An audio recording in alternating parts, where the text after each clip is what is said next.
Página 13. Teoría del súbdito, por Antonio Valdecantos, 2015. Primera parte. Las instituciones son tropos. 1.1. La deriva y la flecha. Toda la historia léxica y conceptual del pensamiento político está todavía por descubrir, sentenció Émile Benveniste en 1970, al término de su contribución al libro de homenaje publicado en el 60º cumpleaños de Levi Strauss. El texto había comenzado con una vigorosa reconvención, casi un conato de diatriba, contra el punto de vista tradicional de la lengua espejo de la sociedad, punto de vista, dice, perteneciente a cierto género de grandes abstracciones, reunidas en relaciones falsamente concretas que no producen más que ilusiones o confusiones. Que la lengua se tome como espejo de la sociedad sería, en efecto, toda una gran abstracción y, al mismo tiempo, un punto de vista, aunque un par de líneas antes se había catalogado tal hecho, no sin cierta desazón, entre los fenómenos de índole más o menos retórica, nunca, se desconfiará bastante de este género de imágenes. Alegar que una gran abstracción no es en verdad más que un fantasma constituye, sin duda, un arma persuasiva de muy viejo abolengo, conforme a ella, lo que debería intentarse para no caer en la trampa de las imágenes, por lo menos de las de este género, cualquiera que sea el referente de este, es quizá formar relaciones que no resulten falsamente concretas. Y cabe preguntarse, secundando la diatriba, si habría que tratar con la habitual devoción a la expresión misma punto de vista, imagen francamente poderosa que conduce, sin duda ninguna, a una abstracción formidable. ¿Cómo no desconfiar, en efecto, del punto de vista según el cual existen puntos de vista? Merece la pena, no obstante, dejarse contagiar un rato por el mal humor de Benveniste, aunque solo sea para atender a un aspecto tan decisivo como fácil de preterir, al hecho de que, en la metáfora del espejo, se dé por supuesto que, a propósito de la relación entre la lengua y la sociedad, lo reflejado es esta última, mientras que el espejo mismo y sus imágenes corresponden a la primera. Pero, naturalmente, la dirección de la flecha puede invertirse, y entonces la sociedad se concebirá, de maneras varias, como cosa resultante del lenguaje, y no, por cierto, como una superficie especular, ni como lo que en ella figura, sino más bien, seguramente, como un producto o como una construcción, abstracciones estas que harán pronto añicos el vidrio y lo sustituirán por alguna metáfora productiva o constructiva. Cada vez que se lanza una flecha, el fantasma del boomerang está insidiosamente presente, y, cada vez que se traza una línea recta, debería ser obligado imaginarla, al mismo tiempo, como una circunferencia enderezada. Benveniste creía que la confusa ilusión de la imagen del espejo, es decir, de la imagen misma que el espejo es, y no sólo de la que en él se produce, de la relación misma y no sólo de la noción de sociedad que de ella resulte, pues con los espejos también cabe formar imágenes, aunque quizá haya que hacerlo tomándolos lateralmente o de perfil, o quizá desde arriba o desde abajo, si bien no de manera que se confunda su imagen con la de lo que en ellos se proyecta, radicaría en que solo se comparan una parte de la lengua, el vocabulario, y una parte de la sociedad, el hecho atómico, el dato social en tanto precisamente que es objeto de denominación. De ello resultará una especie de inventario lexicológico de la cultura, algo que Benveniste mira con mal disimulado desdén, y de lo que no cree que haya mucho que esperar. Mediante el vocabulario se producen, o eso parece, denominaciones de hechos y datos, pero denominación constituye un nombre retórico que en su día equivalió a metonimia, sin duda. De lo que quiere hablarse aquí es de designación, y no parece cosa baladí que la relación recta entre el signo y lo significado tenga que designarse de manera oblicua. Lo que se sugiere, sin embargo, es que los hechos y datos que pueden ser objeto de denominación o designación no son lo socialmente relevante, de manera análoga quizá, y aquí sí que se da una relación especular, aunque queda por ver en qué dirección, a lo que ocurre en la lengua con el vocabulario. El objeto de atención de Benveniste será un hecho de derivación que, por pertenecer a esta clase, estará profundamente ligado a la estructura propia de la lengua. No interesará ya la sustancia de un dato léxico, El término dato se había empleado ya, líneas arriba, en relación con la sociedad, sino una relación, la que une a cierto término básico con otro derivado.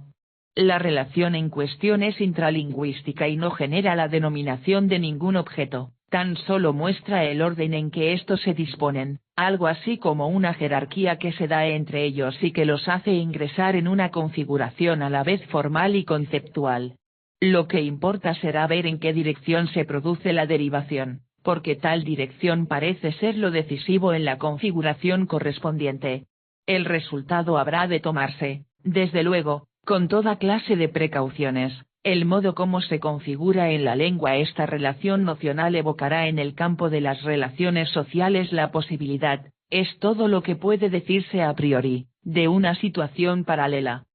En los fenómenos que interesan a Benveniste hay, como mínimo, tres elementos: la derivación misma, la configuración que ella forma y la dirección en que la primera se produce. Ya ha quedado dicho que esta última es el elemento capital, lo es dentro de la lengua y se conjetura que lo será, si hay paralelismo, en el ámbito de las relaciones sociales.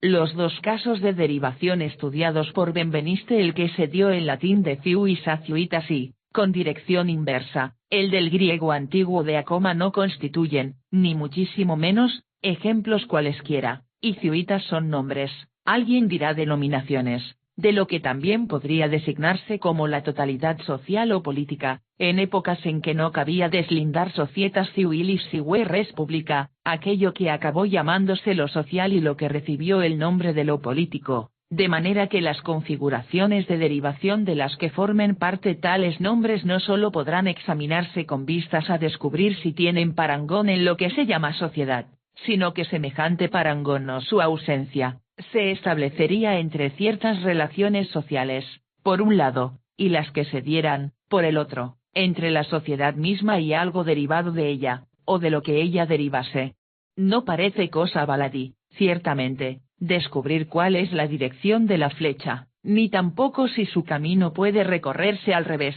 ni si en unas lenguas va en un sentido y en otras, en el inverso, ni tampoco, desde luego, si el griego antiguo y el latín se opusieron en ello entre sí, ni si las lenguas modernas adoptan el modelo del griego y se oponen al del latín. Pero esto último es precisamente lo que sostiene Benveniste con la mayor economía y claridad.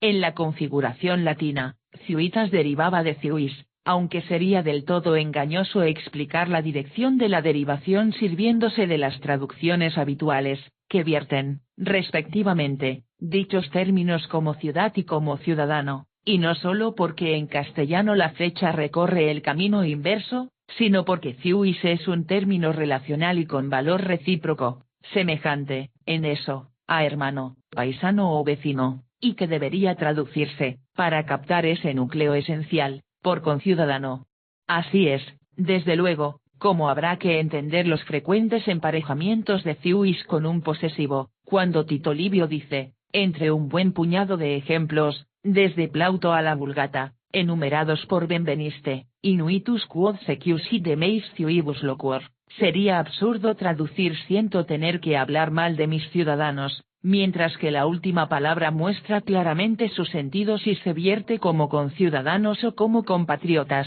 al igual que ocurre en otro lugar del mismo Livio, adeste, ciues, adeste con militones, socorro, conciudadanos, socorro, camaradas de guerra. El término ciuis es, entonces, muy afín a hospes, huésped en el sentido primitivo del castellano, que comprendía al que recibe hospedaje y al que lo da, y a hostis, enemigo, en particular enemigo público, y constituye un caso paralelo al del griego, extranjero, originariamente con el sentido de alguien extraño al que se presta hospedaje u hospitalidad. De este modo, el estado del ciuis se debe al trato mutuo que mantiene con otros a quienes atribuye la misma condición que espera ver reconocida en él, a semejanza de lo que ocurre con los enemigos, los cuales siempre serán, en cierto modo, coenemigos, aunque no sea necesario acudir a una expresión tan artificiosa, o con los huéspedes, paralelamente co-huéspedes o algo por el estilo, al igual que el verdugo y la víctima podrían llamarse, con humor negro, compañeros de cadalso. Una prueba de lo sostenido por Benveniste se hallará en la Vulgata, donde Pablo dice, conciudadanos de los santos, Jerónimo traducirá cives sanctorum, evitando la redundancia de concives. Al igual que ocurre con los socii, que, en castellano, a veces se llamarán entre sí consocios, revelando haberse perdido, como en el caso de ciudadano, el carácter congénitamente recíproco del término, formantes de una societas que surge por agregación o acuerdo de ellos, así también a la reunión o composición de los ciues se la llamará ciuitas, y esta será, sin duda ninguna, por lo menos si hay que hacer caso del aspecto morfológico de las palabras, algo posterior a los conciudadanos y derivado de ellos, que es justamente lo contrario de lo que ocurría en el griego clásico, donde el término resulta, a ojos vistas, más simple que coma y anterior a este conforme a cualquier orden natural de la formación de las palabras, y donde, por tanto, aquí traducible, ya sin precaución ninguna, como ciudadano, tiene que figurar indiscutiblemente como derivado de, la cual será, sin discusión posible, la ciudad. Y que es también lo contrario de lo que ocurre en los pares ciudad/ciudadano, ciutat/ciudadá, cita/citadino, cite/citoyen, burg/burgeros city/citizen. Porque se pasó, en la formación de las lenguas románicas y anglo-germánicas, y también, señala Benveniste, en las eslavas y célticas, del modelo próximo latino al remoto griego tiene algo de enigmático, y casi de nacleve no vida póstuma, conforme al modelo de las supervivencias de las representaciones antiguas del movimiento glosadas por Aby Warburg. El vocabulario político de las lenguas occidentales y de las que pertenecen a la misma área ha eliminado, dice Benveniste, el modelo latino. El binomio ciudad/ciudadano invirtió con éxito al latino ciuis/ciuitas y entonces valdría la pena indagar en detalle si esta recreación procedió de causas mecánicas, reducción fonética de ciuitas en las lenguas romances y eliminación de ciuis, o si tuvo un modelo, como en el caso del antiguo eslavo o grazdaninu, imitado del griego. Esta pregunta sin respuesta es precisamente lo que motiva la lapidaria afirmación, ya citada, según la cual toda la historia léxica y conceptual del pensamiento político está todavía por descubrir. Pero quizá la pregunta no pueda responderse nunca, y entonces, de llevar razón Benveniste, esa clase de historia quedará sin escribir para siempre. Que la ciudad sea lo que resulta de la unión de quienes están vinculados por cierto reconocimiento recíproco, relación indeterminada que quizá haya de ser por siempre una enigmática X, parece, desde luego, cosa distinta de la que se da cuando esa misma ciudad se toma como dada y conocida con toda la familiaridad de un lugar físico, y se constituye a partir de ella un derivado que hereda todos sus rasgos, de manera semejante a lo que ocurre cuando con el nombre propio de un lugar se forma el gentilicio correspondiente. A primera vista, Aristóteles es más latino que griego según el esquema de Benveniste. La es, no en vano, conforme a lo dicho en el libro I de la política, cierta multitud de ciudadanos, mientras que la constitución o régimen político es cierto orden u ordenación de quienes habitan o tienen por casa a la ciudad. Pero el uso de una forma del verbo es suficiente para sospechar que, si la ciudad careciese del tipo de orden que le es propio, entonces sería una casa, desordenada, sin duda, en grande y una multitud de gentes que carecerían de la condición de ciudadano. Parece, entonces, que lo que hace el orden de la ciudad es desdomesticar a los habitantes de manera que la multitud que formen esté ya causada y producida por la común separación de la casa, una separación que es la que permite llamarlos ciudadanos. Ahora bien, si el orden en cuestión es, en su esencia, cierta clase de separación, se será ciudadano precisamente en virtud de ella, a la cual será justo y sensato llamarla precisamente punto de la ciudad. Ha dicho Aristóteles lo mismo que del ente, que se dice de muchas maneras, y una habrá de ser esta, de modo que la constitución o régimen, será, por su parte, el modo en que la separación se lleva a cabo. Puede, entonces, suscitarse la cuestión de cuándo una ciudad pasa a ser otra distinta o permanece siendo la misma, por ejemplo, por traslado de una parte grande de la población o por tener habitantes de raza distinta a la de los anteriores. La respuesta es que si la ciudad es cierta clase de comunidad, y es una comunidad de constitución o régimen de ciudadanos, al hacerse de otra especie, y al diferir la constitución o régimen, parecerá que, por fuerza, la ciudad no sea la misma, como cuando decimos de un coro que es distinto al ser trágico y al ser cómico, aunque a menudo sus miembros sean los mismos.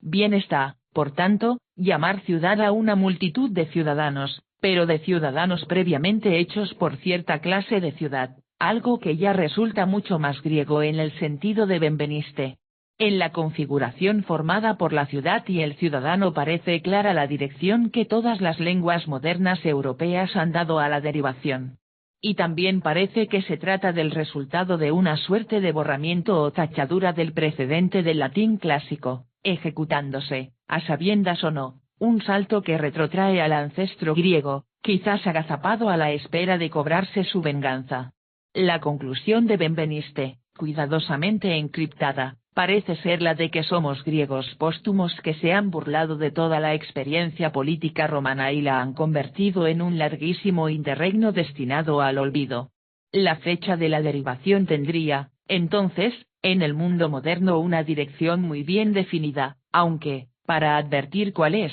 resulte útil mirar a esa extraña parte de la propia historia que tantos trabajos cuesta reconocer como propia. Somos lo que somos, en suma, porque somos griegos y no romanos, y quien se apresure a enarcar las cejas ante la ingenuidad de decir somos griegos debería prepararse para componer ese mismo gesto después de escuchar, con toda presunción de naturalidad, que nuestra condición es la de hombres y mujeres modernos. Ahora bien, la dirección moderna de la flecha que apunta de la ciudad al ciudadano tiene que presentarse. Esa es la genuina tesis de Benveniste, como una inversión de la dirección latina y como algo, por tanto, que sucede a esta. Nuestra peculiar forma de ser griegos consiste, pues, en no ser romanos o quizá en haber dejado de serlo, de manera que el moderno al que se le enseña que es griego aprenderá al mismo tiempo que ya no es romano y porque no lo es. Vale decir, aprenderá que su deriva ciudadana es la que es porque la romana, o la del latín,